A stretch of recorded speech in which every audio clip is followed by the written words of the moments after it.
So I had to smile at this statement of Jesus that none of us can make a single hair white or black.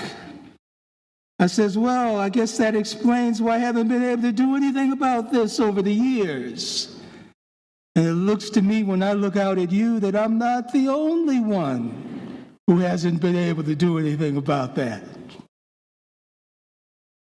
So if you were asked, do you keep the commandments of God? I believe that most of you would probably answer, you bet I do. I don't kill. I don't steal. I don't lie. I don't commit adultery. And Jesus responds to that declaration from you in a way like he responded to what the rich young man said when he said about the commandments, the 10 commandments, all of these I have kept from my youth. Can you imagine that? We've got people here who have kept these commandments since they were this big. And it says in the gospel that when the rich young man said this, Jesus looked at him and loved him. And my friends, he looks at you and he loves you. Because it is no small matter to Jesus that we try to give what he asks and do what he requires. It moves him. It touches the heart of Jesus with love when we obey. But he does not stop there. In today's gospel, just as with the rich young man, Jesus goes deeper. He takes a deeper dive.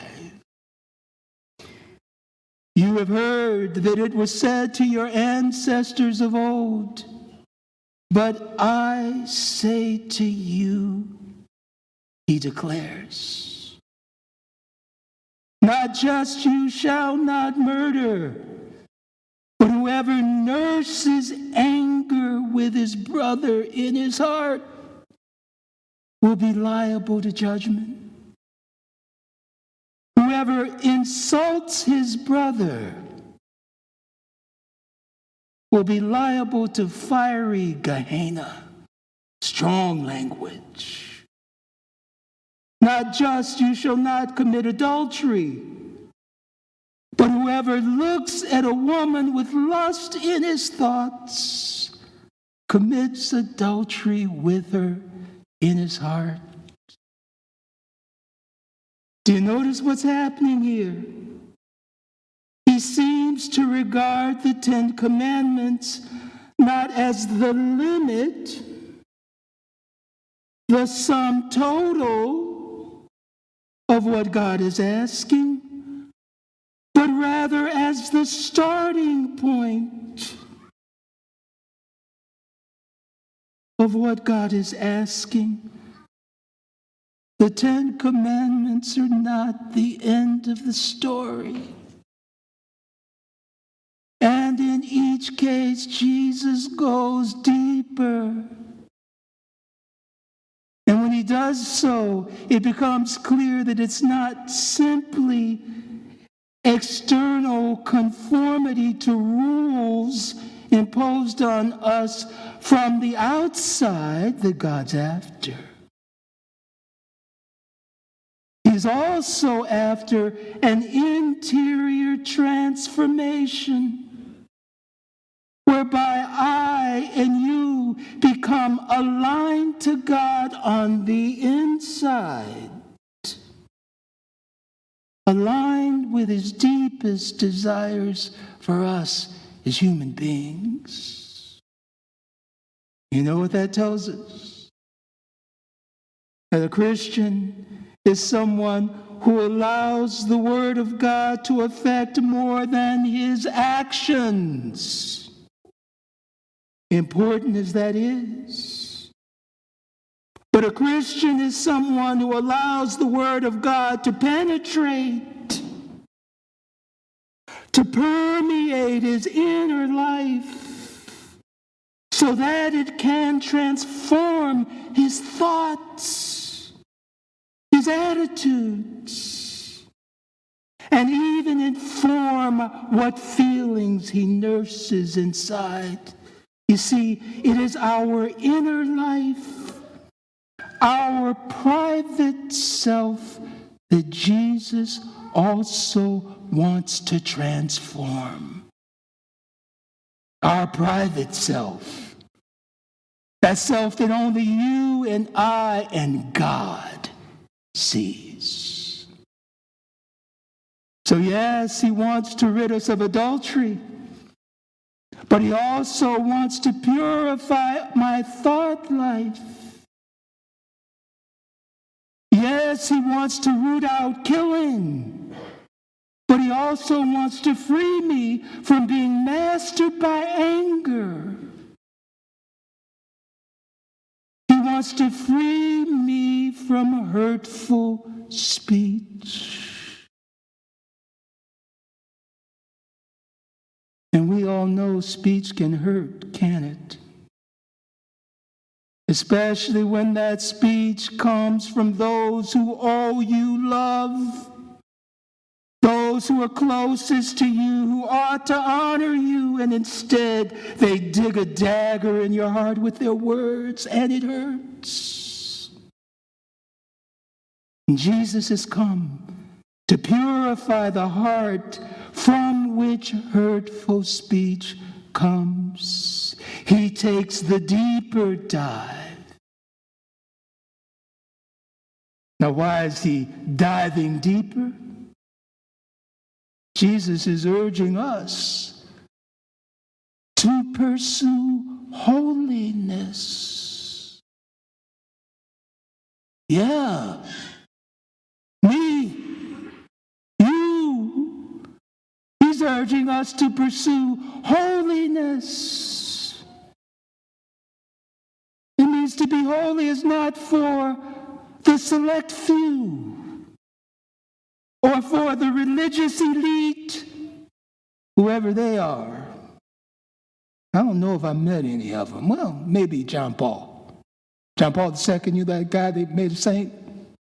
Mother Teresa, that woman? But Jesus is saying that holiness is for everyday, common folks like you and like me. You know, my friends, why are you fussing about holiness? It's because holiness makes for happiness. Now I got to say that one again. Holiness makes for happiness. What a different way of thinking about religion. That Jesus has called us to himself and to holiness, because holiness is meant to make us happy.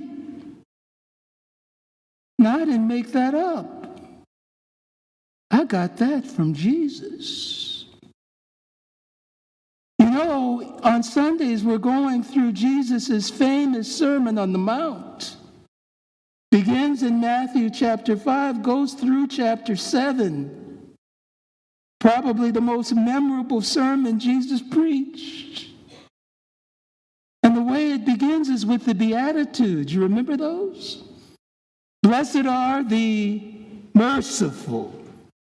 Blessed are the poor in spirit. Blessed are the peacemakers, and so forth. And this phrase, blessed are, could also be translated, how happy are. You see, Jesus Christ wants you to be happy. Isn't that good news? Jesus Christ wants you to be happy. And holiness makes for happiness, but sin makes us miserable. Can you hear amen on that? Is there anybody here that sin makes happy? Raise your hand. Now, sin can give you pleasure, can it? But when the pleasure fades, oh, what misery. Wherever you have a relationship where misery is reigning, when you trace the misery to its roots, what do you find? Sin. When you have a marriage where they used to be happy and now they're miserable, and you trace that misery to its roots, what do you find? Sin.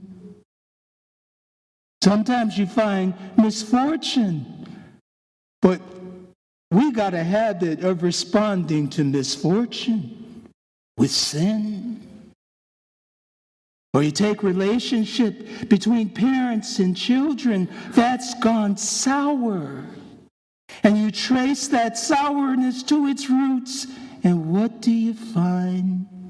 You guessed it, sin. Jesus wants you to be happy. And so let me pose a question. Do you just want to get by with God? Is your sole concern, what's the minimum requirements I need to meet in order for God to let me in heaven? If that's all you're aiming for, the minimum requirements, you know what? Jesus looks on you with love.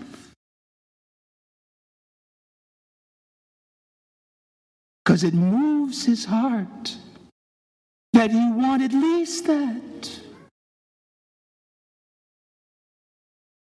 But my friends, if you want to be wonderfully and profoundly happy, Jesus invites you, take the deeper dive. Don't just settle for minimal requirements, but let the Word of God penetrate your interior life. Let that Word of God transform your thoughts, your attitudes. Let it shape your response to those feelings that arise, those negative ones. Let him transform your private self. And then, my friends, you will be on that pathway that Jesus says leads to happiness.